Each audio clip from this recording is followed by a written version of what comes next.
Hello everyone, this is Uttam Singh. Today we are going to study about poem, the first chapter of class 12th.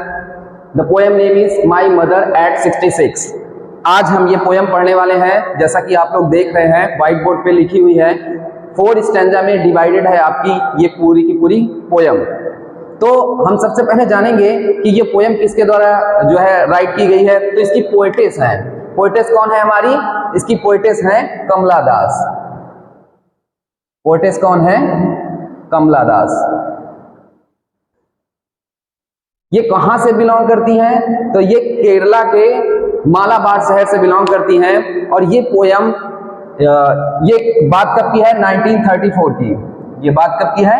1934 की बात है। हमारी जो कमला दास है ये फॉरमोस्ट पोएटेस हैं। फॉरमोस्ट पोएटेस का मतलब है बहुत ज्यादा कुख्यात, यानी बहुत ज्यादा फेमस, पॉपुलर हैं। ठीक है, हमारे भारत में, खासतौर से हमारे भारत में ये बहुत ज्यादा फेमस क्या है? पोएटेस है। इन्होंने ये पोयम लिखी है, बहुत शानदार पोयम है। ये एक डर को दिखाएगी। जैसे एक बच्ची है वो अपने माँ से किस तरह से डरती है, या किस प्रकार का डर हमारे अंदर आता है जब हमारे जो पेरेंट्स हैं वो एजिंग होते हैं, जब उनकी एज बढ़ती जाती है तो किस तरह का डर का भाव हमारे मन में आता है। या बहुत सारी और भी चीजों से आपको कभी डर लगा होगा, उस डर को भी इस पोयम के माध्यम से आप अपने अंदर के लिए समझ सकते हैं। तो आइए देखते हैं। सबसे पहले हमारा स्टैंजा क्या है? फर्स्ट है स्टैंजा क्या है हमारा? फर्स्ट स्टैंजा क्या है बच्चे? देखिए, driving from my parents home to Cochin. Last Friday morning, I saw my mother beside me. Doors open, mouthed, her face ashen like that of a corpse. सबसे पहले हम जान लेते हैं कि कौन सी चीजों में थोड़ी सी प्रॉब्लम आ रही है। तो मैं आपको बता दूं, डोज ओपन। डोज का मतलब होता है ऊँघना। जैसे आपने कभी नोटिस किया होगा कि जब हमें नींद आती है तो हम क्या करते हैं? जोर से ऊँघते हैं ना, कहते हैं, जिसे आप कहते हैं अंगड़ाई ले रहा है, तो उसका मतलब होता है डोज ओपन। ठीक है। इसके अलावा ओपन माउथेड का मतलब क्या होता है? खुला हुआ। कुछ लोगों को आपने देखा होगा कि जब वो ऊँघते हैं तो मुंह खुला, या कुछ लोगों को आपने देखा होगा कि मुंह खोल कर लोग सोते हैं। थोड़ी सी झपकी जो लेते हैं उसमें उनका मुंह जो होता है वो क्या होता है? खुला होता है। तो ये वही चीजें बता रहा है। और ये सारी चीजें कहाँ पे देखने को मिलती है आपको? किसी भी ह्यूमन के फेस पे। ये क्या है आपका? एशन। एशन का मतलब होता है राख। राख अगर आपने कहीं देखी होगी, जैसे गांव के लोग हैं, विलेजर्स जो होते हैं, हाउसर जो होते हैं, वो उन्होंने देखी होगी कि एशन मतलब क्या होता है? राख। राख कैसी होती है? जिसमें धारियां बहुत होती हैं। इसके बाद हमारे पास क्या है? कॉर्प्स। कॉर्प्स का मतलब क्या होता है? डेड बॉडी, यानी मृत शरीर। क्या होता है? मृत शरीर, डेड बॉडी, यानी ऐसा लगता है कि इंसान कैसा है? मरा हुआ है। तो ये जो हमारी पोयम है, जो पहला स्टैंजा है, वो क्या कह रहा है कि driving from my parents home to Cochin. मैं अपने पेरेंट के साथ ड्राइव करते हुए कहां से कहां जा रही थी? तो होम से कहां जा रही थी? कोचीन। यानी अपने घर से मैं कहां जा रही थी? कोचीन जा रही थी, क्योंकि मैं गर्मियों की छुट्टी में अपने घर टहलने आई थी, मतलब घूमने आई थी, विजिटिंग करने आई थी।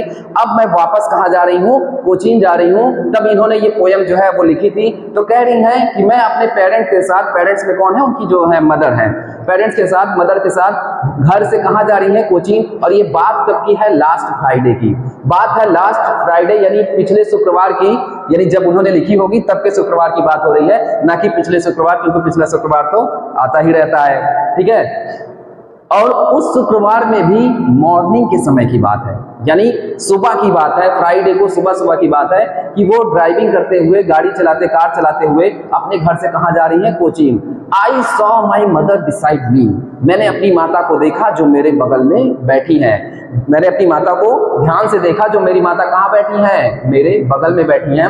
कैसा है? डोज ओपन माउथेड, यानी उनका मुंह खुला हुआ है और वो ऊँघ रही है, यानी एक झपकी ले रही है। हर फेस, फिर मैंने नोटिस किया कि उनका जो चेहरा है वो कैसा है?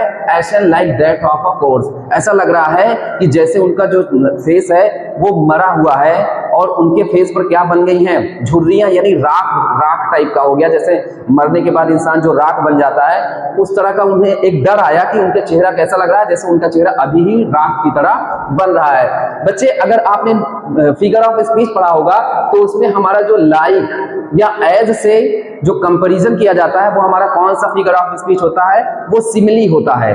कौन सा होता है? सिमिली होता है। जब हम फिगर ऑफ स्पीच पढ़ेंगे तो वो भी हम इसमें कवर कर लेंगे, क्योंकि हर स्टैंजा में ढेर सारे क्या देखने को मिलते हैं आपको? फिगर ऑफ स्पीच देखने को मिलते हैं। 10th क्लास में जब हम पढ़ते हैं तो हम लिटरेरी डिवाइसेस पढ़ते हैं या राइमिंग स्कीम पढ़ते हैं, जिसे साहित्यिक उपकरण कहते हैं। और फिगर ऑफ स्पीच की बात करें तो उसे हम क्या कहते हैं? उसे हम अलंकार कहते हैं, जो कि हमें 12th में पढ़ने को मिलता है। आइए, अब ये बात समझ में आ गई, पहला स्टैंजा आपको समझ में आ गया होगा। फिर से एक बार चलिए देख लेते हैं कि जो हमारी कमला दास है वो अपने पेरेंट्स यानी अपनी माता के साथ ड्राइविंग करते हुए कहां से कहां जाती हैं? घर से कोचीन जाती हैं। ये बात है आखिरी शुक्रवार की, और उस शुक्रवार में भी सुबह की। वो देखती हैं जो उनके बगल में उनकी माता बैठी है, उनको देखती हैं तो कैसा भाव आता है कि उनका मुंह कैसा है? खुला हुआ है, और वो ऊँघ रही हैं, और उनका चेहरा कैसा हो गया है? राख के जैसा हो गया है। ऐसा लगता है कि मृत शरीर जैसे हो गया है, डेड बॉडी जैसा हो गया है। दूसरा स्टैंजा की बात करें, pain and realized with that she was as old as she looked, but soon put that thought away।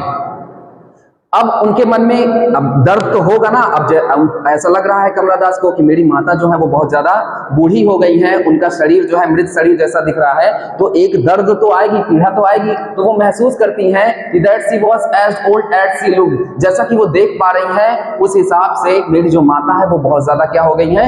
बूढ़ी हो गई है, बहुत ज्यादा ओल्ड हो गई है। But soon put that thought away, लेकिन जल्द ही ऐसे विचार मैं अपने मन से क्या करना चाहती हूँ? निकाल देना चाहती हूँ, क्योंकि अगर ऐसे विचार मेरे मन में आते रहे तो इसका मतलब डर हमारे अंदर और बढ़ जाएगा।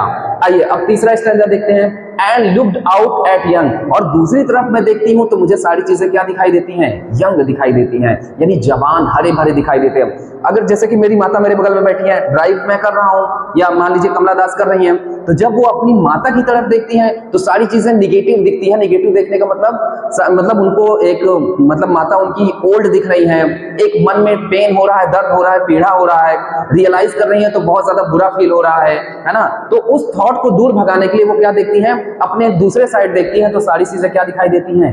यंग दिखाई देती हैं, जवान दिखाई देती हैं। जैसे उसमें क्या क्या चीजें हैं? ट्रीज स्प्रिंटिंग, कुछ जो हरे भरे पौधे हैं वो जो अभी अभी पनप रहे हैं, अभी अभी निकल रहे हैं, उसका मतलब होता है स्प्रिंटिंग। हरे भरे पौधे जो अभी अभी निकल रहे हैं उसे क्या कहते हैं? स्प्रिंटिंग। तो वो जवान ही तो दिखेंगे, वो तो हरे भरे दिख रहे हैं। और इधर माता कैसी दिख रही हैं? ओल्ड दिख रही हैं। फिर थोड़ी से और आगे देखते हैं, द मैरी चिल्ड्रन स्पिलिंग, तो देखते हैं कि बहुत सारे जो छोटे छोटे बच्चे हैं जो बहुत खुश हैं, वो भी जल्दी जल्दी क्या हो रहे हैं? निकल रहे हैं, क्योंकि कार चला रही हैं। तो कार चला रहे जब देख रही हैं तो उनको भी बहुत ज्यादा प्रसन्न खुश बच्चे दिख रहे हैं जो जल्दी जल्दी से निकल रहे हैं। और खूब सारे हरे भरे पेड़ जो अभी पनप रहे हैं वो भी जल्दी जल्दी निकल रहे हैं। आउट ऑफ देयर होम्स, जब वो अपने घर से बाहर होती हैं। बट आफ्टर द एयरपोर्ट्स, लेकिन जब वो एयरपोर्ट्स यानी हवाई अड्डे पर पहुंचती हैं तब वो क्या कहती हैं? Security check. तो सबसे पहले क्या होता है? जब वो एयरपोर्ट पहुंचती हैं तो सबसे पहले क्या होता है? सिक्योरिटी चेक होती है, यानी उनके सुरक्षा का जांच होता है। Next, standing a few yards, जब ये सिक्योरिटी चेक हो रही होती है तब वो अपनी माता से कुछ दूरी पर खड़ी होती हैं। कुछ दूरी पर क्या होती हैं? खड़ी होती हैं। I looked again at her, जब वो कुछ दूरी पर खड़ी होती हैं तो वो अपनी माता को एक बार और मुड़ के देखती हैं, और एक बार मुड़ के देखती हैं। इसका मतलब उनके मन में और भी बहुत सारे विचार हैं, थॉट हैं, उनके बारे में भी वो बताना चाहती हैं कि एक बार मैंने अपनी माता को और मुड़ के देखा जब मैं एयरपोर्ट पर सिक्योरिटी चेक हो रही थी, सुरक्षा की जांच हो रही थी, जब मैं उनसे कुछ दूरी पर खड़ी थी तो एक बार और मैंने अपनी माता की ओर क्या किया? मुड़ के देखा। फिर देखिए लास्ट स्टैंजा हमारा क्या कहता है? जब मैंने लास्ट में मुड़ के देखा तो मुझे क्या दिखाई दिया? When pale as a late winter's moon and felt that old, मुझे क्या दिखाई दिया? पीला रंगहीन चेहरा दिखाई दिया, एकदम पीला पड़ा हुआ चेहरा जिसमें रंग ही नहीं है। कैसा? As a late winter's moon, जैसे कि सर्दियों में देरी से जब चांद निकलता है, जो मून जो चंद्रमा निकलता है, तो हमें ऐसा महसूस होता है कि वो क्या हो गया है? वो बहुत ज्यादा बूढ़ा हो गया है। वो क्या हो गया है? बहुत ज्यादा बूढ़ा हो गया है। पीला दिखाई देता है, रंगहीन होता है, जिसमें कोई रंग नहीं होता है। उस टाइम पे ठंडी के समय में चंद्रमा में कैसा दिखाई देता है? बूढ़ा दिखाई देता है। ऐसे ही उनकी जो माता है उनको ऐसी सारी चीजें, ऐसे सारे थॉट आ रहे हैं। फिर वो कह रही हैं, familiar as my children's fear, वो कह रही हैं कि ऐसे डर से मैं अपने बचपन में भी मुझे ऐसा डर लगा था, और मैं इस डर से भली भांति क्या हूं? परिचित हूं। फैमिलियर का मतलब होता है किसी चीज से परिचित होना। अब देखिए कहने का क्या मतलब है कि ऐसा डर उनके मन में पहली बार नहीं आया है, उनके मन में ऐसा डर या दर्द, ऐसा डर की वजह से जो दर्द हो रहा है वो पहले भी आ चुका है। जैसे मान लीजिए बचपन में कोई छोटी सी बच्ची है और अचानक से उसकी मम्मा जो है गुम हो जाए, वो कहीं पे खो जाए या कहीं पे चली जाए, तो बच्चा बहुत ज्यादा डर जाता है। और अभी अब वो बड़ी हो गई है, लेकिन उनकी जो मदर है वो क्या हो गई, ओल्ड हो गई है, तो डर वैसा ही है। डर में कुछ खास बदलाव नहीं है। डर पहले भी था जब वो बच्ची थी, डर आज भी है। किसको? अपनी माँ को खोने का। फिर देखिए क्या करेंगे, बट ऑल आई सेड, लेकिन सारी चीजों के बाद मैंने कहा वॉज सी यू सून अम्मा। ये सारी चीज सोचते हुए लास्ट में मैंने ये कहा कि जल्द ही मिलेंगे अम्मा। क्योंकि साउथ में अगर आप देखे हो, केरला साइड या फिर जहां भी साउथ के एरिया पड़ते हैं, वहां लोग मदर को अम्मा बोलते हैं। तो वो क्या करेंगे, सी यू सून अम्मा, वो कह रहे हैं जल्द ही मिलेंगे अम्मा। ठीक है, कहाँ? क्योंकि वो कोचीन जा रही हैं, तो वापस आएंगी तो मिलेंगी। ऑल आई डिड, सब कुछ मैंने किया, वॉज स्माइल एंड स्माइल। इसके बाद सब कुछ, जब सब कुछ हो गया, फिर मैं जाने लगी, तो उन्होंने 3 बार स्माइल किया। किसने? हमारी कमला दास ने। हमारी जो पोएटेस हैं कमला दास, उन्होंने 3 बार स्माइल किया। और यहाँ पर रिपीटेशन फिगर ऑफ स्पीच है, और 3 बार तीनों शब्दों का हम क्या देखेंगे, अलग अलग इनका जो है मीनिंग देखेंगे। अलग अलग क्या देखेंगे? मीनिंग देखेंगे कि कौन से स्माइल का क्या मतलब है। पहले स्माइल का मतलब, दूसरे स्माइल का मतलब और तीसरे स्माइल का मतलब हम जानेंगे। अच्छा, पहले स्माइल का मतलब ये है कि जब वो बचपन में बहुत ज्यादा उनकी मम्मी कहीं चली गई थी, तो बहुत ज्यादा उनके मन में क्या आ गया था, डर आ गया था। ये सोचकर पहली बार वो हंसी। पहली बार जब वो हंस रही थी, तो उनके मन में कौन सा थॉट था?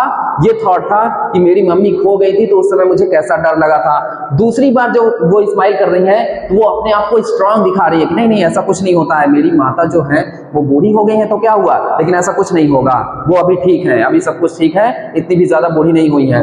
तीसरी बार जब वो हंसती हैं, तब वो क्या, क्यों हंसती हैं?